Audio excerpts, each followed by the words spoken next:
জয় জগন্নাথ আমার প্রিয় ভক্ত বন্ধুরা। আজকে আমি আমার প্রভু জগন্নাথ দেবকে তৈরি করতে করতে আপনাদেরকে মহাপ্রভুর এক লীলা কথা বলবো। চলুন শুরু করা যাক। জানেন কি, মুরারিগুপ্ত নামে মহাপ্রভুর এক পার্ষদ ছিলেন। তিনি ছিলেন সীতা রামের একজন মহান ভক্ত। তার সীতা রাম লক্ষ্মণ হনুমানের শিবিগ্রহ ছিল। একদিন শ্রী চৈতন্যদেব মুরারিগুপ্তকে বললেন, তোমার শুধু শ্রীকৃষ্ণের পূজা করা উচিত, কারণ তিনি পরমেশ্বর ভগবান, রাম অবতারেরও আদি উৎস। মুরারিগুপ্ত সারা রাত কৃষ্ণকে স্মরণ করার চেষ্টা করলেন, কিন্তু তার মনে বারবার রামচন্দ্রের রূপ প্রকটিত হচ্ছিল। তিনি রামচন্দ্রের প্রতি খুবই অনুরক্ত ছিলেন। শ্রী চৈতন্যদেবের আদেশ পালন করার চেষ্টা করছিলেন তিনি।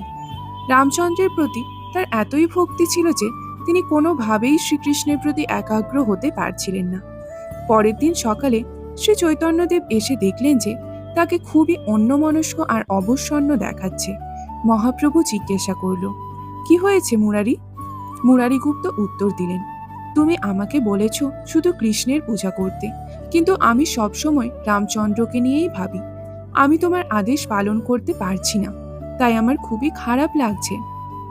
আমার মনে হয় তোমার আদেশ পালন না করার শাস্তি স্বরূপ আমার গঙ্গায় বিসর্জন দেওয়া উচিত। তখন শ্রী চৈতন্যদেব তাকে আলিঙ্গন করে বললেন, কোনো সমস্যা নেই, তুমি রামচন্দ্রের একজন শুদ্ধ ভক্ত। পরবর্তী সময় মহাপ্রকাশ লীলায় মহাপ্রভু প্রকাশ করেছিলেন যে মুরারিগুপ্ত আসলে হনুমান ছিলেন। সে কারণে তিনি সবসময় শ্রী রামচন্দ্রের চিন্তায় মগ্ন থাকতেন। ভগবানের অন্য কোনো রূপের প্রতি কারোর খুব অনুরাগ ও আসক্তি থাকলে মহাপ্রভু তা মেনে নিতেন। সুতরাং আমরা প্রভুর যে কোনো রূপকেই পুজো করতে পারি, কারণ প্রভু তো প্রভুই হয়।